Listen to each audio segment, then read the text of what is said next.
Friends, welcome back to our channel. 6ാം ക്ലാസ്സിലെ പാദവാർഷിക മൂല്യനിർണ്ണയം 2023-24 വർഷത്തെ ഗണിതത്തിൻ്റെ ക്വസ്റ്റ്യൻ പേപ്പറാണ് നമ്മൾ നോക്കാൻ പോകുന്നത്. അപ്പോൾ നമുക്ക് ഒന്നാമത്തെ പ്രവർത്തനം നോക്കാം. ചിത്രത്തിൽ തന്നിരിക്കുന്ന അളവുകൾ ഉപയോഗിച്ച് ഇതേ രൂപം വരയ്ക്കുക എന്നതാണ് പറഞ്ഞിട്ടുള്ളത്. അപ്പോൾ ഇത് നമ്മൾ എങ്ങനെയാണ് ആദ്യം വരയ്ക്കേണ്ടത്?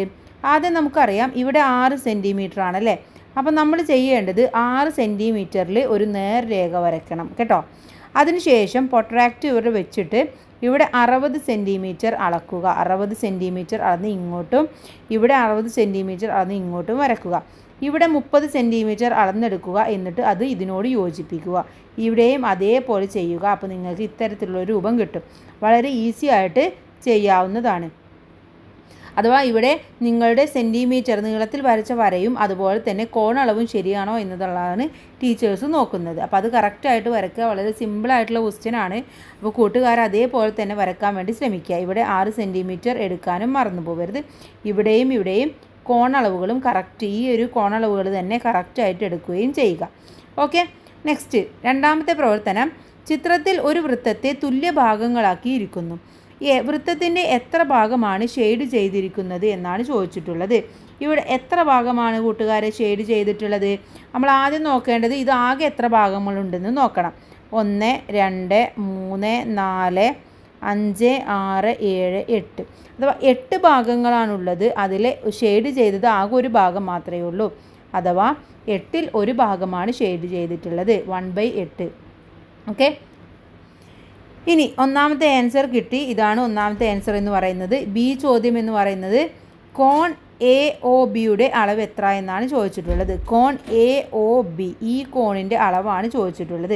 അപ്പോൾ നമ്മൾ എങ്ങനെ കണ്ടെത്തണം എ ഒ ബിയുടെ അളവ് എന്ന് പറയുന്നത്? ഇത് മൊത്തം 360 ആണല്ലേ. ഇത് മൊത്തം 360 ഡിഗ്രിയാണ്. ഈ സർക്കിൾ എന്ന് പറയുന്നത് മൊത്തം 360 ഡിഗ്രിയാണ്. അപ്പോൾ നമ്മൾ എന്ത് ചെയ്യണം? 360 നിന്ന് എന്ത് കുറക്കണം കൂട്ടുകാരെ? ഇത് എത്ര ഭാഗങ്ങളാണുള്ളത്? 8 ഭാഗങ്ങളാണ് ഇവിടെ ആകെ ഉള്ളത് അല്ലേ. അപ്പോൾ 8 ഭാഗങ്ങൾ കാണാൻ വേണ്ടി നമ്മൾ 360ൻ്റെ 8 ഭാഗങ്ങൾ കണ്ടാൽ മതി. അഥവാ 360 ഹരിക്കണം 8 ചെയ്യുക. അപ്പോൾ നമുക്ക് എത്ര കിട്ടും? 45 എന്ന് ഉത്തരം കിട്ടും. അപ്പോൾ ഇവിടെ ഒരു ഭാഗത്തിൻ്റെ അളവ് എന്ന് പറയുന്നത് 45 ഡിഗ്രിയാണ്. അങ്ങനെ 8 ഭാഗങ്ങളാണ് നമുക്കുള്ളത്. അപ്പോൾ കോൺ എ ഒ ബിയുടെ അളവ് എന്ന് പറയുന്നത് 45 ഡിഗ്രിയാണ്. മനസ്സിലായില്ലേ?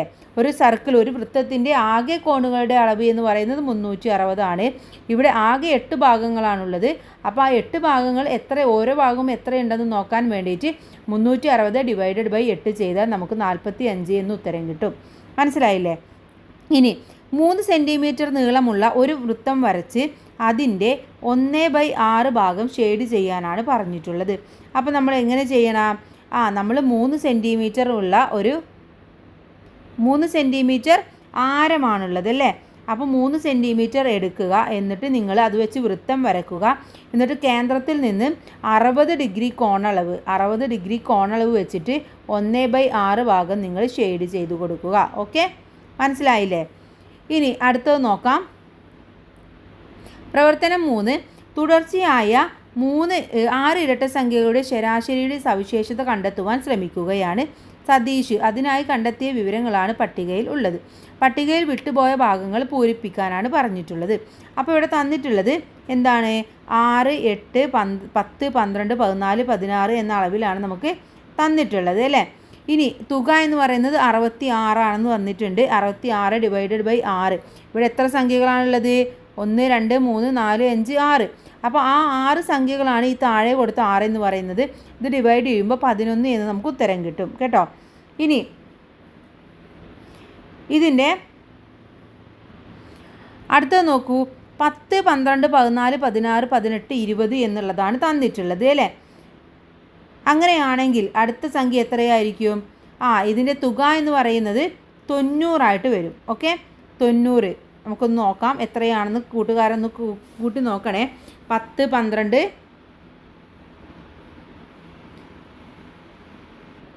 എത്രയാണ് കൂട്ടുകാരെ? 90 അല്ലേ. അപ്പോൾ 90 എന്ന് തുക കിട്ടും. ഇനി ശരാശരി കാണാൻ നമ്മൾ എന്ത് ചെയ്യണം? 90 ആകെ തുക ഇൻറ്റു എത്രയാണ് നമ്പർ ഉള്ളത്? ഇവിടെ 6 എണ്ണതാണുള്ളത്. അപ്പോൾ 90 ÷ 6 = 15 എന്ന് നമുക്ക് ഉത്തരം കിട്ടും കേട്ടോ. ഇനി ഇതേപോലെ നിങ്ങൾ ഇവിടെയും ഒരെണ്ണം എഴുതി കൊടുക്കുക. എന്നിട്ട് അതിൻ്റെ തുക കണ്ടിട്ട് അതിൻ്റെ ശരാശരി കാണാനാണ് പറഞ്ഞിട്ടുള്ളത്.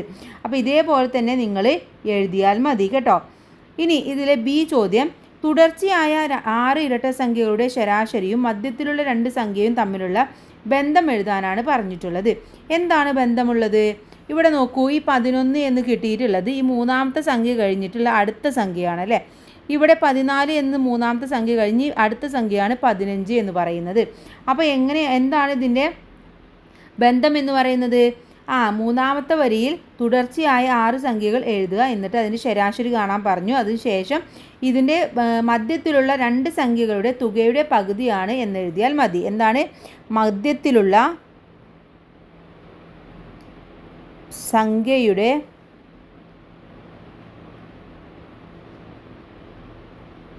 തൊട്ടടുത്ത സംഖ്യയാണ് ശരാശരി എന്ന് പറയുന്നത് അല്ലേ. ഇവിടെയും അത് കറക്റ്റായിട്ട് കിട്ടി. ഇവിടെ നിങ്ങളത് ചെയ്തു നോക്കുക. ഇനി അടുത്തത് നോക്കാം. അടുത്തത് ക്ലോക്കിൻ്റെ ചിത്രമാണ്. 1 മണിക്കൂർ കൊണ്ട് മിനിറ്റ് സൂചി എത്ര ഡിഗ്രിയിൽ തിരിയും എന്നാണ് ചോദിച്ചിട്ടുള്ളത്. 1 മിനിറ്റ് കൊണ്ട് 1 മിനിറ്റ് കൊണ്ട് ഈ സൂചി എത്ര തിരിയും? ഫുള്ള് തിരിയും അല്ലേ. ഇങ്ങനെ ഫുള്ള് തിരിഞ്ഞു വരും. നമുക്കറിയാം ഒരു വൃത്തത്തിൻ്റെ ആകെ കോണളവ് എന്ന് പറയുന്നത് എത്രയാണ്?